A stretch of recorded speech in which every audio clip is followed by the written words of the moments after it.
Annum symptoms, A lump on the eyelid, lump मतलब वो फुंसी बन गई है आईलिड के ऊपर।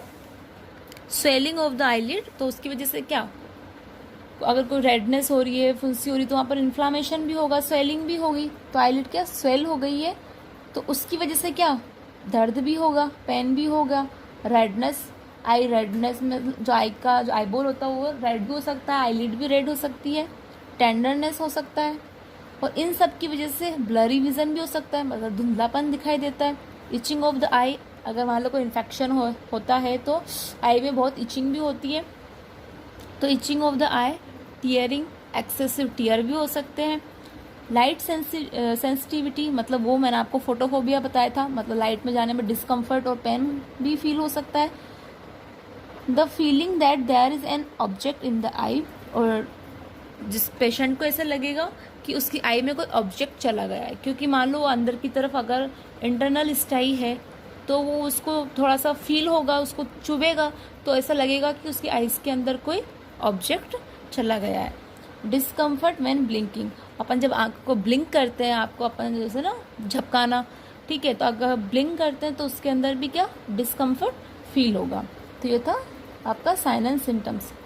एक बार फिर से रिवाइज कर लेते हैं। A lump on the eyelid, swelling of the eyelid, pain, redness, tenderness, blurry vision, itching of the eye, tearing, light sensitivity, और feeling that there is an object in the eye, discomfort when blinking. तो ये आपका क्या हो गया, sign and symptoms. फिर है treatment. Mostly stye get better without treatment within a few days, मतलब इस स्टाई के अंदर के ज़्यादा ट्रीटमेंट की ज़रूरत नहीं होती, 3-4 दिनों के अंदर वो अपने आप खुद ही सही हो जाता है। ए फ्यू डेज और वीक्स, स्टाई में बर्स्ट एंड रिलीज पस आफ्टर 3 और 4 डेज, मतलब जैसा स्टार्टिंग में वो रेड कलर की होती, धीरे धीरे उसमें पस का फॉर्मेशन, मतलब 3-4 दिन की प्रोसेस के अंदर ये अपने आप सही भी हो जाती है। वो जो फ्लूइड भरा था, जो पस का फॉर्मेशन हुआ था, वो क्या ड्रेन आउट हो जाता है, रिलीज हो जाता है।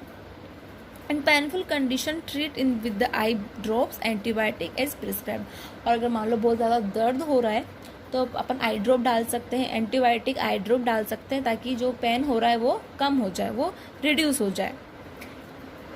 Use clean towel for each time for warm compression, और जहाँ पर स्टाई हुई है वहाँ पर क्या अपन को वार्म कंप्रेस देना चाहिए। देखो सेक करने से जो फुंसी है वो बहुत जल्दी सही हो जाती है, ठीक है, लेकिन जो अपन टावल यूज़ कर रहे हैं वो कैसा होना चाहिए, बहुत साफ सुथरा होना चाहिए, ठीक है, मतलब ऐसे नहीं कि पहले एक बार से वार्म कंप्रेशन के लिए जो यूज़ किया था उसी को अपन वापस ले रहे हैं, नहीं, जितनी बार लोगे उतनी बार क्लीन टावल ही अपन को यूज़ करना चाहिए, रिपीट उस टावल को नहीं करना चाहिए। To avoid spread to other eyelid other than patient and to family members, मतलब जैसे अपन ने अपनी राइट आई में स्टाई हो रखा है, वहाँ पर अपने अपना हाथ टच कर लिया, वहाँ पर अपन इचिंग कर ली, और उसी हाथ से अपन अपनी लेफ्ट आई को भी टच कर रहे हैं, तो इससे चांसेस हो सकते हैं कि वो उस आई में भी, मतलब लेफ्ट आई में भी स्टाई होने के चांसेस बढ़ जाते हैं, इसलिए कभी ऐसे टच नहीं करना चाहिए। और अगर इन्फेक्टेड हाथों से फैमिली मेम्बर को भी टच नहीं करना चाहिए, मतलब फैमिली मेम्बर को कुल मिला के पेशेंट से थोड़ा दूर ही रहना चाहिए, क्योंकि वो इन्फेक्शन फैमिली मेम्बर्स को भी हो सकता है। और अपन को आई हाइजीन मेंटेन करना चाहिए, क्योंकि ये देखो बैक्टीरियल इन्फेक्शन, और बैक्टीरिया इन्फेक्शन कैसे होगा, अपने हाथों के थ्रू ही आंखों में फैलेगा। अगर मान लो आपके हाथ क्लीन नहीं है, आपकी आईज क्लीन नहीं है, तो वहाँ पर क्या होगा, बैक्टीरिया का इन्फेक्शन हो सकता है। तो आपको आपकी आई हाइजीन है वो मेंटेन करनी चाहिए, अच्छे से उसको क्लीन करना चाहिए, ठीक है। तो जैसे अगर अपन ठंडे पानी से क्लीन करते हैं तो आई बहुत अच्छे से साफ़ हो जाती है, तो बैक्टीरियल इन्फेक्शन होने के चांसेस भी नहीं होते, ठीक है। तो ये आपका था स्टाई। स्टाई क्या था, एक आपका रेड पेनफुल लंप था, कहाँ हो रहा था, आईलिड में हो रहा था, इनर और आउटर साइड दोनों, ठीक है। और आपका ये पूरा स्टाई वाला पोर्शन कंप्लीट हो गया।